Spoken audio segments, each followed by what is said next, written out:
Mais um episódio do Fala aí Sesmac. Eu sou Águida Feitosa e vamos ter um episódio fantástico hoje. João, a era que a tecnologia transformou, a forma que nós vivemos, que nós trabalhamos e que nós nos relacionamos, né? E aí vem alguns questionamentos que eu acho que a gente vai conseguir falar sobre eles aqui, né? O que significam os direitos humanos nessa era digital? Né? A questão de proteção, liberdade, privacidade, tudo isso vai ser discutido aqui. E aí, você trouxe, né? Nós trouxemos, na verdade, Sim, né? Sim, Águida. Foi 2 especialistas e entusiastas, né? Exatamente. E professores do SESMAC. Aí nós temos professores e alunos, né? Estudante aí de um mestrado. Isso. E você é quem? Já estava esquecendo. É porque a gente trocou a posição, aí eu estou me adaptando. Eu sou o João Sampaio, pró-reitor de planejamento, né, Águida? E estamos aqui, né, reiniciando o nosso podcast, né, do ano de 2025. Exatamente. Com a presença ilustre dos convidados, né, que vamos, com certeza, abranger um tema muito interessante. E a gente gostaria que você se apresentasse. Primeiramente, agradecer, né, a presença de vocês. É um tema muito rico e eu acredito que vai esclarecer muitas dúvidas, né? Direitos humanos na área digital. Sim. E aí, quem é o professor Sérgio Coutinho? Prazer estar com vocês de novo aqui. Estava na primeira temporada do podcast. Sou professor do curso de Direito e do curso de Sistemas de Informação na graduação, eu ensino Direito Digital. E ensino Direitos Humanos no mestrado em Direito, do SESMAC também. Então, Direitos Humanos, Direito Digital, tudo Normalmente, minhas pesquisas são em cima de tecnologias sociais, como é que os conflitos novos se encaixam com novas mídias, normalmente é o que mais me preocupa no dia a dia. O homem está inserido, né, nesse contexto, né, de forma bem abrangente, né, professor? Exatamente. É abrangente, pois o que a gente trabalhava há uns 10 anos quanto a direitos humanos, internet, tecnologia, de divisão entre um offline e um online, morreu. Entre o que seria um ambiente digital e um ambiente presencial, morreu. Tudo se uniu, tudo se fundiu. E aí, quem é o senhor Túlio? Então, eu queria agradecer pelo convite, né? Para mim é uma honra estar aqui com vocês hoje, né? Como já foi mencionado, eu me formei no SESMAC, né? Lá em 2019. Tive a sorte de retornar a casa agora no ano passado como aluno do mestrado e estou desbravando aí essas questões de tecnologia, né? E direitos da personalidade. Que coisa boa. Muito bom. E aí a gente inicia, né, a primeira pergunta, né? Como garantir, será que a gente consegue responder aí? Queria falar, né? Como garantir os direitos humanos nessa área digital? Olha, eu acho que é muito complicado, porque a gente passa por um cenário onde os direitos que foram desenvolvidos para um mundo analógico precisa de uma releitura. Né? Então, a gente caminha para um cenário do judiciário, um cenário do legislativo também, onde há lacunas que precisam ser preenchidas, né? A gente se depara, quando a gente fala de direitos humanos, a gente também tem que tratar das questões de direitos fundamentais, que são 2 blocos que estão interligados, né? Os direitos humanos lá na ordem internacional e os direitos fundamentais na ordem interna, né? Então, assim, é muito complicado, não é, Sérgio? Eu acho que é um cenário que a gente precisa desbravar um pouco mais. É interessante, Túlio, porque nós não tivemos uma grande transição na consciência, no direito. Nós tivemos a informatização plena, a digitalização de processos, audiências virtuais por meio da pandemia, mas nós não tivemos uma mudança de como se pensa o assunto dentro do direito a sério. Veja uma situação em cima do que Túlio mencionou, que é preocupante.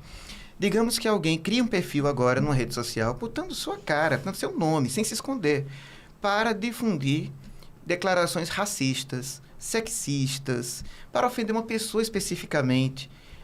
Alguém que se sinta ofendido denuncia, essa denúncia será formalizada por meio de um advogado, vai se marcar uma audiência. Quantos dias isso vai levar? Em quantas horas esses atos de ódio, desse discurso, vão estar espalhados pelo mundo? O direito ainda não está apto para resolver isso.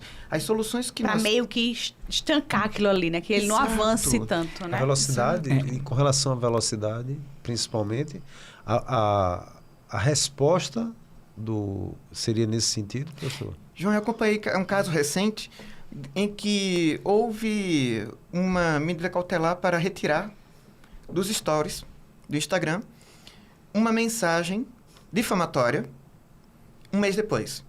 Se as histórias ficam no ar só por 24 horas... Exatamente. Perdeu o objeto. Por incrível que pareça, eu acompanhei um grupo de advogados no WhatsApp debatendo recorrer disso. Porque a lógica é tão analógica que não entendiam que houve uma perda de objeto completa nesse caso. Eu acho que além da questão da celeridade da resposta, a gente enfrenta também um dilema de profissionais que não estão preparados para resolver essa situação, né? Não só do judiciário, né? Digo, do magistrado, do assessor, dos próprios profissionais mesmo da advocacia, né? Nós somos formados e treinados para o mundo analógico, né? Para saber resolver um divórcio, resolver uma pensão, mas não para resolver a situação de uma difamação, por exemplo, na rede social. Porque isso é tão rápido, né? E como não tem essa preparação, o negócio toma uma proporção que a gente pode ter causas, danos, até de suicídio chega, né? Sim. De acordo com a situação que aconteça. A gente tem solução eficiente, rápida, quando vê o cidadão como consumidor. Reclameaqui.com.br e plataformas semelhantes, porque as relações de mercado precisam dessa agilidade. Mas o cidadão, como pessoa, tudo fica mais lento. Quando nós não temos essa conversão para a mercadoria da pessoa, tudo fica mais lento. Em plataformas, consegue uma moderação eficiente. Se você tem um canal no YouTube deixando ganhar dinheiro ou ganhar dinheiro indevidamente, rapidamente haverá medidas pela própria plataforma. Mas nós estamos, então, privatizando nossos direitos. Se nós estamos vendo maior eficiência por meio de plataformas privadas, e se elas acharem que isso não é lucrativo? Tivemos recentemente o presidente da Meta, responsável pelo Facebook, Instagram, etc., dizendo: não vamos mais considerar irregular nenhuma declaração homofóbica, transfóbica, racista na nossa plataforma. Quem quiser que reclame. Até então era visto ingenuamente como um aliado. É simplesmente um empresário. Se ele considerar que é mais lucrativo todos difundindo, espalhando discursos de ódio, a internet é muito eficiente em espalhar a difamação e muito lenta em espalhar elogio. Isso é verdade. Isso é verdade. Isso é também o ser humano com a professor, internet, né? Exato. Ô, professor, nesse sentido aí, assim, a título de esclarecimento, quando se fala em direitos humanos, conceitualmente, o que seriam os direitos humanos? Vamos pegar como bloco. Todos. Uhum. Porque, às vezes, fica parecendo no senso comum, quando se grita, né? Olha ali os direitos humanos. Cadê Isso. os direitos humanos? Como se É, fosse, nesse sentido. como se fosse um cartaz, uma placa. Uhum. Na verdade, veja duas categorias só. 2 elementos. Se nós temos alguma condição em que alguém é tratado como coisa, ou que alguém é tratado como animal, se alguém é tratado de um modo, juntando os 2 elementos, como se não sentisse dor, sem reconhecer o que sente, nós temos violação a direitos humanos. Tirando isso, pode ser algum problema de direito do consumidor, podem ser direitos inerentes ao casamento, mas não será próprio de direitos humanos. Porque Sim. como são listas muito grandes em declarações internacionais, na Constituição Federal, pode parecer que é algo inacessível. Mas tudo isso junto, a gente teria uma só expressão: a proteção à dignidade humana.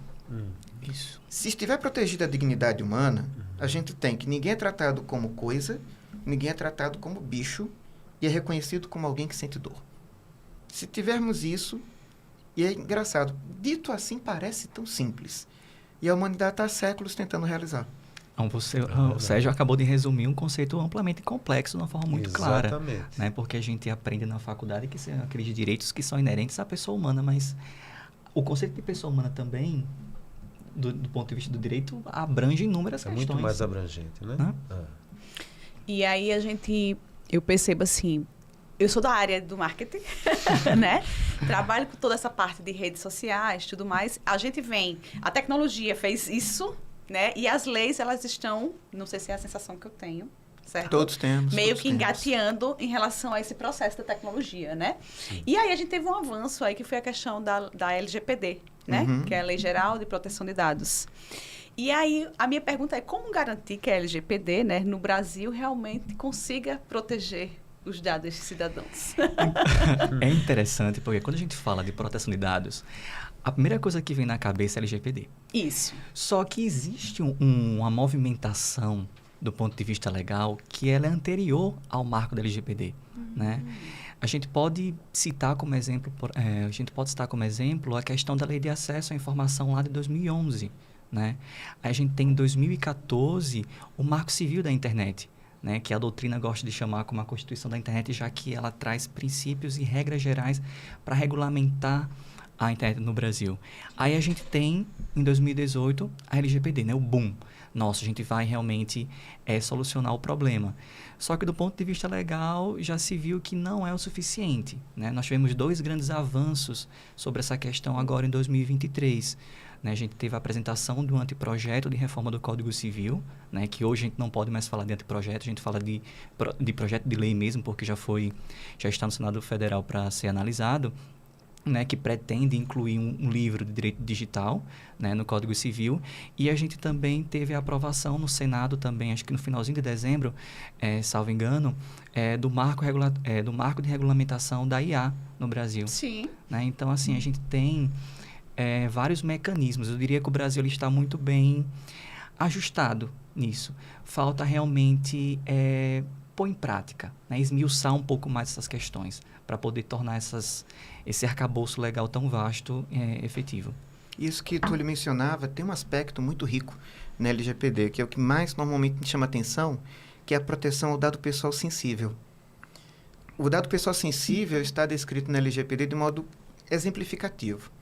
Dados que envolvam raça, sexo, código genético, sangue, material biológico. A gente pode ver assim, qualquer informação que por características culturais, históricas, possa ser usado contra você. Então, não tínhamos nada que protegesse isso na internet.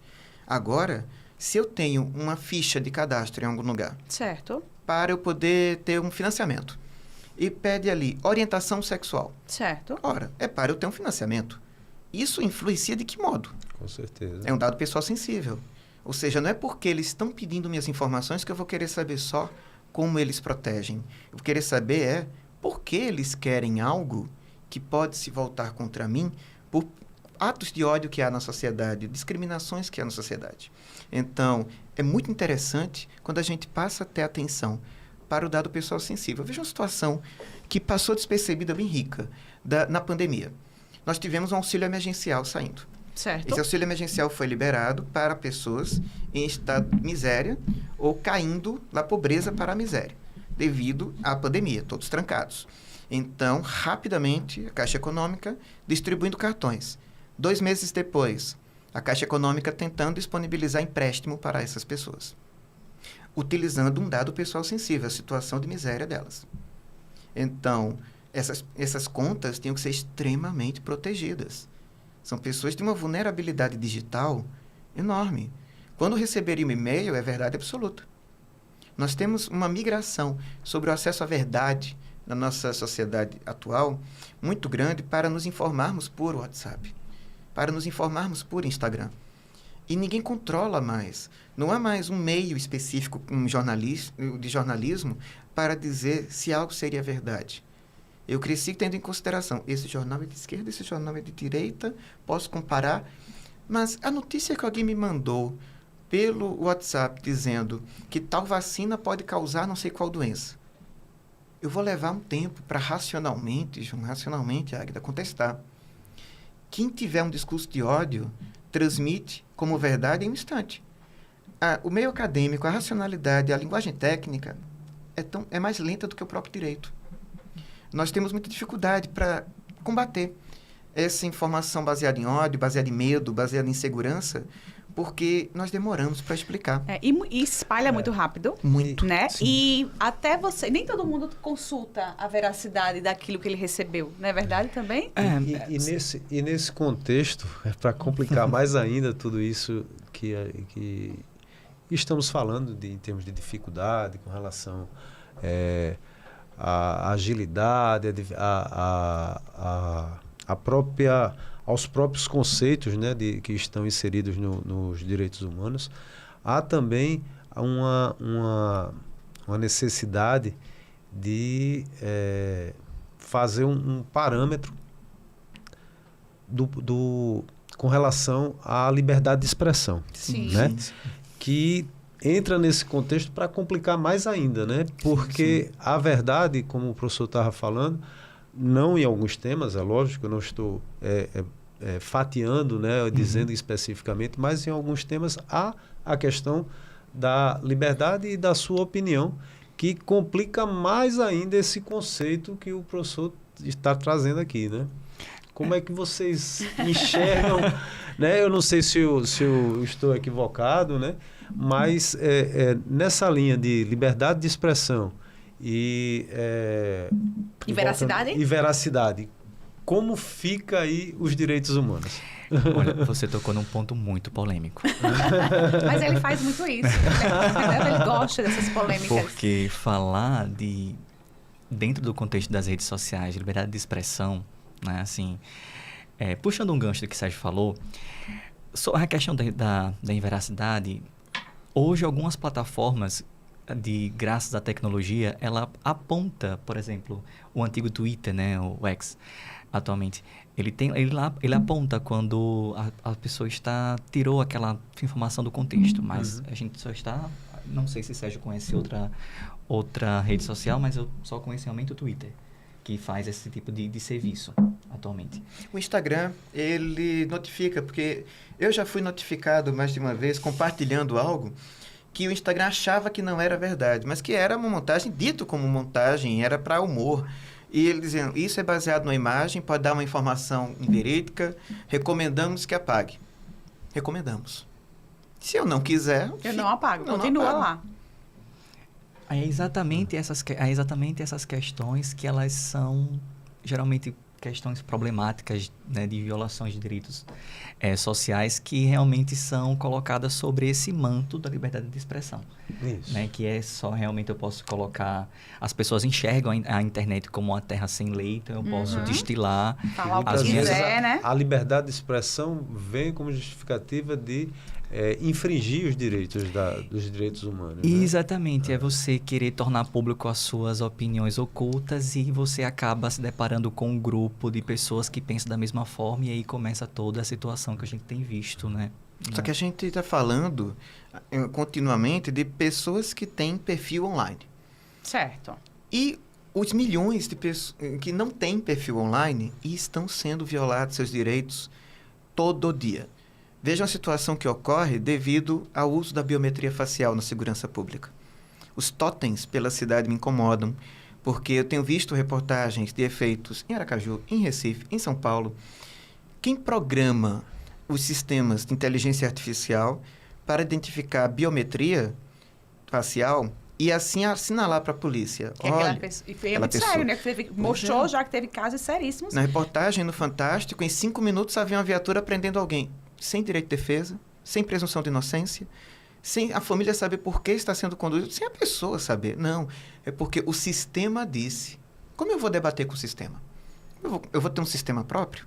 Eu não tenho uma pessoa com quem eu posso... Quando eu tenho uma prisão na delegacia simplesmente, de modo analógico, eu falo com o delegado. Eu falo com o agente de polícia. Eu falo com o promotor. E o sistema? E o sistema. E a questão flagrante também aí entra nesse contexto, né? Da questão legal aí, né? Como é que fica? E quem programa esse sistema, se em São Paulo não pode ter suas resistências a imigrante, a nordestino, em todo o Brasil tem se detectado resistências a negros. Então, os sistemas em que detectam muito rápido suspeitos de acordo com a melanina que eles carregam na pele. Então, é algo muito grave, porque quem programa é o ser humano. Isso. E ele nunca será condenado. E o pior de tudo é que teve erros. Prendeu pessoas que não tinham nada a ver. Houve a confusão do sistema. O sistema se confunde também, entendeu? E aí eu vi que teve cidades que recuaram. Retiraram essa análise, né, da biometria facial pública, justamente porque aconteceu... Não foi um só, foram erros recorrentes na cidade. Vocês estão lembrados agora de milhares de brasileiros vendendo imagens da íris? Nossa, sim. Apavorante. Não, apavorantíssimo. Eu acho que o ponto X da questão é porque não se sabe qual a finalidade disso. Exato. Né? Aí você recebe uma quantia, R$700, R$500, eu posso estar equivocado, mas é algo que gira nisso aí. A pessoa vendeu uma influência vendida por R$650. Isso, pronto. Então, e assim, qual é a finalidade? Né? Acho que o Ministério Público Federal, se não estiver equivocado, entrou, atuou já na situação, está proibido, está suspensa, na verdade. Mas isso que já venderam. E aí, como é que controla isso? Há um banco isso? de dados. O que acontece com esse tratamento desses dados? Deveria ser apagado, simplesmente. E todo esse dinheiro, saber de onde veio esse capital? Para que finalidade? Nada disso é investigado. A gente está tratando de um assunto que é muito sério, né? Sério, perigoso, dá medo, dá insegurança, porque, por exemplo, o avanço da inteligência artificial que a gente está falando aqui, né? Da tecnologia e tudo mais, até que ponto, né? A questão da preocupação com a liberdade individual. Porque a gente falou da LGPD nesse instante, existe aplicativos de IA que são comercializados para você usar dados das pessoas e fazer ações de marketing. E muitas empresas utilizam. E aí eu questiono. E aí onde fica a LGPD? Águida, com apenas 2 minutos de gravação da minha voz, alguém pode fazer uma aula digital inteira minha. Você, uma foto sua, pode fazer... Pega a sua voz, uma foto sua e transforma a sua aula. Com a foto, transforma em vídeo. É exatamente isso. Como eu vou me defender disso? É inviável me defender disso. Então, aí a gente volta para a questão dos deepfakes, né? Como Sim. eu vou saber que aquilo... Porque são muitas coisas bem elaboradas, gente. Sim. Né? São informações falsas muito bem elaboradas. E quando é que eu vou saber que é IA ou não é? Quando é real, quando não é? Então, assim, é uma seara muito delicada que a gente está Estamos lidando com problemas muito novos e dependendo, como o Túlio bem dizia, de uma legislação que está ainda se organizando. Esse capítulo novo do Código Civil vai nos ajudar muito, porque nós vamos saber como lidar para a responsabilidade civil, para novas formas de dano moral, com esses novos casos, porque tudo que nós usamos é com base em como as coisas eram antes. E esse conceito do vulnerável, vulnerável, se não me engano, digital, a Sim. vulnerabilidade digital, ou seja, a pessoa que não tem discernimento para justamente, pelo menos, procurar saber se determinada informação ou vídeo ou produção de inteligência artificial, seja lá o que, com outras intenções. Como é que entra aí como é que vocês enxergam esse... Eu acho essa questão extremamente problemática. Além dessa questão da desinformação das redes sociais, na prática da advocacia, isso é uma dor de alguns colegas que militam na advocacia previdenciária têm enfrentado. Que o INSS baixou uma portaria que o processo administrativo inicial ele é feito totalmente na internet. Então, imagine que uma pessoa do interior, que não tem acesso à internet... Que, por sinal, é o direito, né?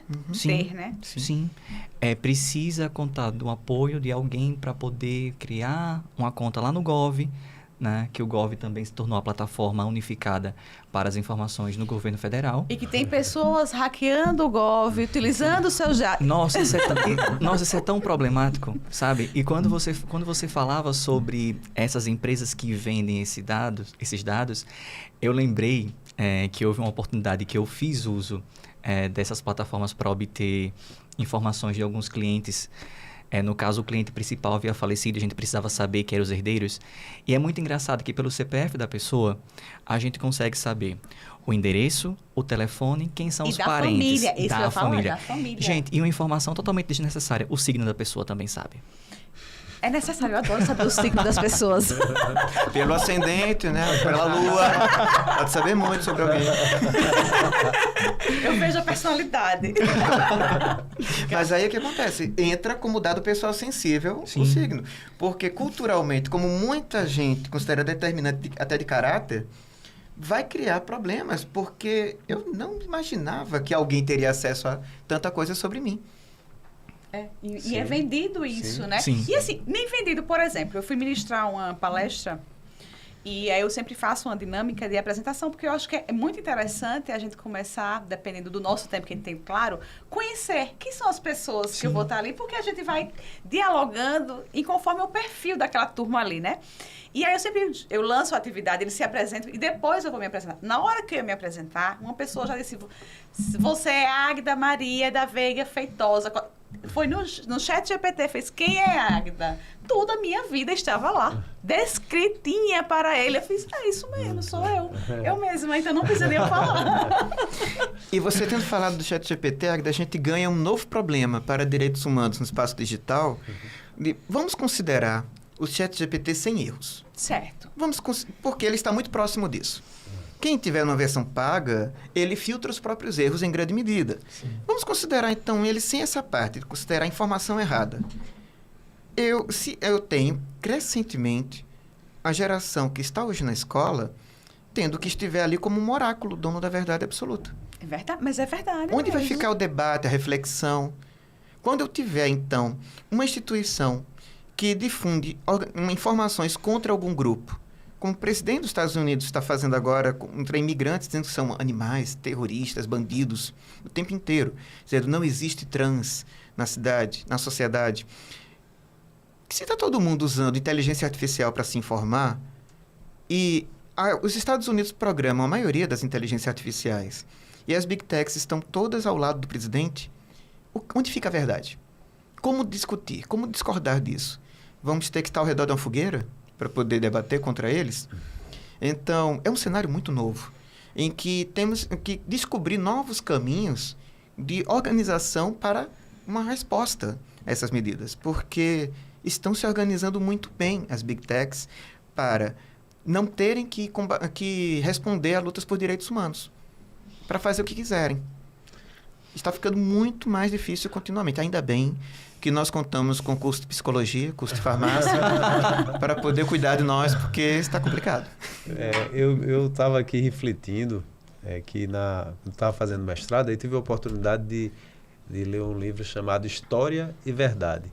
E um livro muito complexo, e falava justamente da subjetividade do autor, né? Por mais que ele tentasse ser equidistante, né? Ser imparcial dentro de um fato histórico, havia uma influência da subjetividade Sim. naquilo que ele estava descrevendo, né? Naquilo que ele estava escrevendo. E aí eu fiz uma relação com o que o professor estava falando, com o que vocês estavam falando. E agora, né? Essa subjetividade da inteligência artificial, de onde vem, né? O filósofo Byung-Chul Han, ele tem um livro que é A Crise das Narrativas. O fim da narrativa, algo assim. E outro interessante, em que, somando duas obras, ele traz duas categorias. Uma é essa. A gente está perdendo a habilidade de explicar pausadamente, ouvindo o outro, em diálogo, para poder ter resposta pronta e rápida. O que ele traz uma segunda expressão muito dura e interessante. Isso está gerando uma sociedade pornográfica, ele diz. Não relacionada à sexualidade, Sim. mas porque o que é a principal característica da linguagem pornográfica? É tudo vir imediato, direto, sem nenhuma preparação. Então, onde fica isso em relacionamentos de amizade? É a geração mais jovem, por volta dos 20 anos de idade, em toda pesquisa que aparece, dizendo que não quer transar, não quer namorar, não quer casar, não quer o outro, a outra na sua vida. E é um individualismo doloroso. Muito. Porque não é individualismo por vontade própria. Porque os fóruns, as redes, no que havia para comunicação, está sendo simplesmente alguma empresa, por um algoritmo, dizendo o que eu devo consumir, onde eu devo trabalhar, como eu devo pensar, para que quem estiver fora disso só morra. Só morra. Como ficará a solidão para essa geração daqui a uns anos, né? O que será? Não, mas o que isso será? é preocupante demais. O que significará, né? Solidão, né? Já que a companhia está nas redes, está no mundo digital. Isso aqui né? satisfaz mais que você tá com o outro. Sim. Né? É só ver os casais que estão olhando para uma tela quando saem para jantar. A maioria. É porque a dinâmica social também, ela passou por transformações. Né? Então, assim, a gente caminha para um cenário onde o analógico, onde o contato físico, ele é muito desnecessário. Né? Acho que talvez por conta da pandemia também, que foi um grande boom para isso. E também tudo está aqui, né? A nossa vida, trabalho, tudo, todo mundo viciado nisso. Eu acho que, diante disso tudo, a missão até das instituições de ensino, e aí, quando eu falo instituições de ensino, é desde os colégios ao nível superior, né? O estrito senso, eu acho que o grande desafio e a grande missão vai ser tentar ordenar, né, essa nova geração, porque, como você falou, é uma realidade que está posta e é um caminho sem volta. A gente precisa estimular a empatia, a gente precisa estimular a prudência, essas habilidades afetivas... Que estão se perdendo. Tem que ser agora uma luta social. Estimular o que na gestão já se chama tanto de soft skills, porque está todo mundo muito bem preparado com diplomas para poder ter um emprego. Tecnicamente falando. Tecnicamente falando. Sim. Né? Mas saber o que fazer quando alguém próximo está triste, está As com dor de habilidades cabeça. pessoais que você vai desenvolver, né? De dar empatia mesmo, como você falou. As conexões estão se perdendo mesmo. De olhar para o outro, de ver que o outro é o outro ser humano ali, que tem suas dificuldades, né? E que a gente tem que começar a perceber como lidar com tudo isso. Isso é muito sério, minha gente, de verdade. E é Isso um é enorme. papel, eu acho que o papel, como voltando a dizer, eu acho que o papel das instituições de educação, não só o governo, mas as instituições, sejam elas privadas e públicas, né, ela tem um papel muito importante. A ciência, né, aí, a tecnologia, ela tem... lembro sempre de uma frase que foi me dita por um professor antigamente, que ele dizia assim, que para toda solução vem um problema, né? E parece que a tecnologia veio para resolver grandes coisas, mas ao mesmo deixou tempo criou também um grande grandes problema problemas. que a gente precisa Durante encarar, a pandemia, né? quando as aulas estavam todas remotas, eu tinha intervalos dentro da aula, uma aula, digamos, de 1h30. Em 20, 30 minutos, eu parava e perguntava para os alunos, vocês estão bem? Vocês estão precisando parar? Fiquem tranquilos, porque eu não estou. Então, se vocês não estiverem, tudo bem. Era tanta gente desabafando Nós porque eu somos dizia seres isso. humanos, Só né? de dizer, eu não estou, Aí já abriu o leque, na né? hora... Porque Eu também não tô. ficava todo mundo... Era um escudo coletivo. E é tão importante saber que a fragilidade está em todos nós, que todos Sim. nós, né, precisamos Nossa do essência é outro. continuar Com mesmo, né? certeza. E aí eu fico pensando assim, a gente já está chegando na reta final, viu? Olha como passa rápido, né? E aí eu fico pensando, nós temos aqui o professor Sérgio, que eu sou fã. Eu também sou fã. Tem Muitos aqui fãs, o professor, Túlio, que a gente muitos. está conhecendo hoje, que é o nosso, foi da graduação também, Isso, nosso isso. egresso, está mestrando também Eu no falei mestrado que ele era dele. professor, porque ele já tem a cara de professor. Mas quem sabe, né, professor Sérgio, né? Daqui a pouco a gente contrata tudo. Com tantas turmas de direito no SESMAC agora. Precisamos de mais professores para tantos alunos. Precisamos. O novo desafio, né? Pois é. E aí eu gostaria muito que vocês falassem um pouco assim, até da trajetória dentro da academia mesmo, do que se pensa, do que se discute hoje em relação a essa nova era, né? Essa era digital junto com os direitos humanos. O que é que se pensa? Porque assim, vocês falaram que o Brasil está meio que já se organizando, mas operacionalizando não ainda, né? Precisa dessa prática, você falou. Engateando, né? Engateando, né? Mas assim, o que é discutido, o que se pensa, o que é que vocês debatem em sala? Tem projetos, tem algo desenvolvido que possa ajudar nesse processo tão sério? Um ponto que tem ajudado muito, para não parecer que estamos simplesmente ladeira abaixo, que o mundo está desabando. porque dá essa Fica todo mundo olhando para o céu esperando cadê o meteoro. É pra isso resolver mesmo. tudo. Porque fica muito problema junto. Foi muito engraçado uma vez que eu estava numa palestra e no fim alguém levantou a mão e disse, mas tem alguma coisa boa?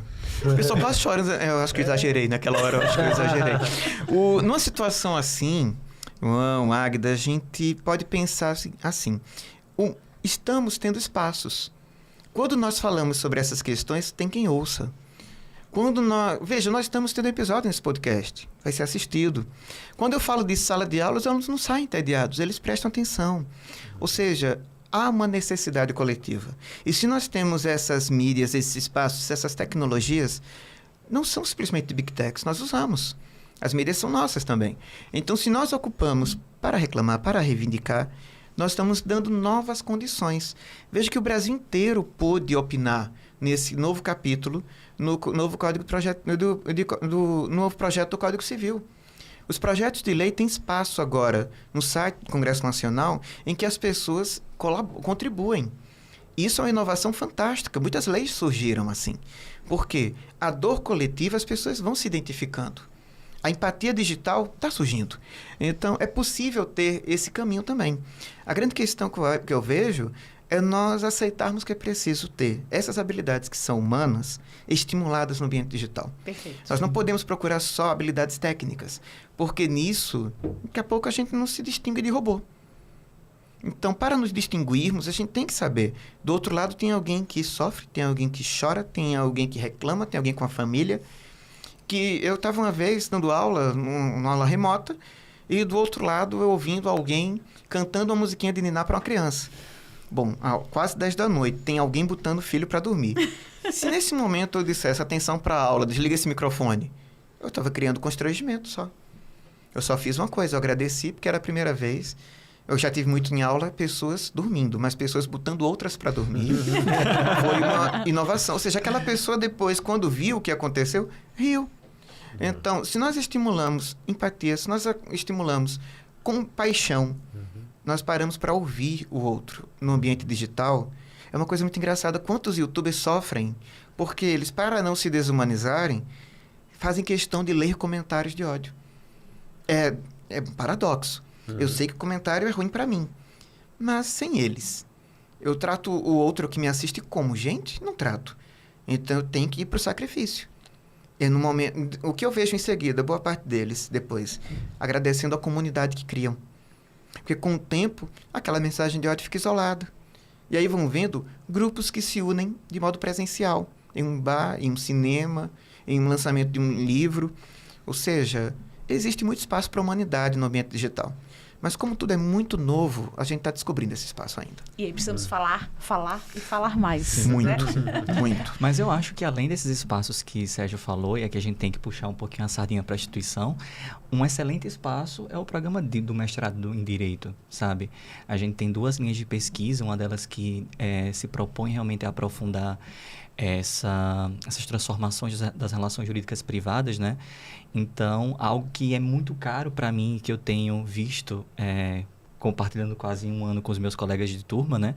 São 20 pessoas realmente estudando essas questões, tanto no âmbito do direito privado como do direito público, de como a gente pode apontar soluções para tornar esses problemas mais fáceis de serem resolvidos, sabe? Porque, por exemplo, como o Sérgio falou, essa proposta do Código Civil, essa proposta de reforma, ela é advinda de uma construção doutrinária. Então, foram pessoas que estiveram na cadeira da universidade pensando para poder... A contribuição da academia aí nesse processo da pesquisa, né? Sim. É que vai transformar, é que vai fazer a diferença. Exatamente. Acho que é um ponto-chave e muito importante, sabe?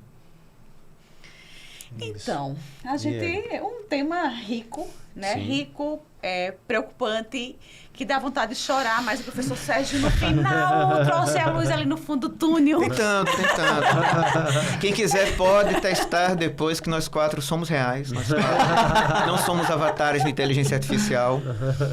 E que eu acho que vocês trouxeram uma chave muito importante. Assim, trouxe coisa... A gente sabe que é algo preocupante, né? Algo que não tem volta, que só tem a evoluir, né? Mas saber que já existem pessoas estudando, pensando, buscando soluções, né? Isso, né, assim, também, por outro lado, as redes sociais, a tecnologia, ela também consegue proliferar, né, a informação, a estimular assuntos, né, fazer debates, conexões também importantes. de formas positivas, né? Sim, não tem só um lado ruim. E que a sociedade como um todo, ela precisa justamente usar desses meios para tentar evoluir nesse sentido e minimizar esses problemas, né, que estamos falando aqui. E não esquecer nunca a essência do ser humano, né? certeza. Que eu acho que essa é a palavra-chave para a gente avançar, mesmo no meio digital, Com né? certeza. O humano está ali. Eu acho Águida, que esse é o quer ver um sinal de que nem tudo está tão perdido assim?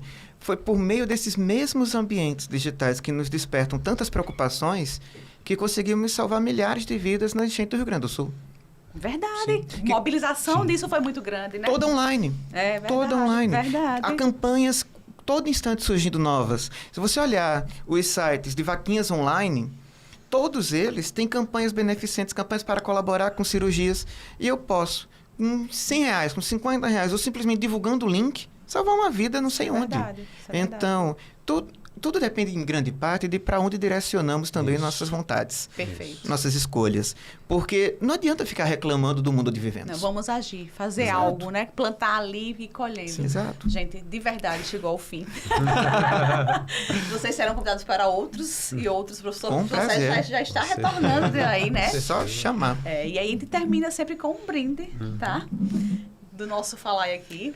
Mais um episódio do Fala aí, Sesmac. Fala aí.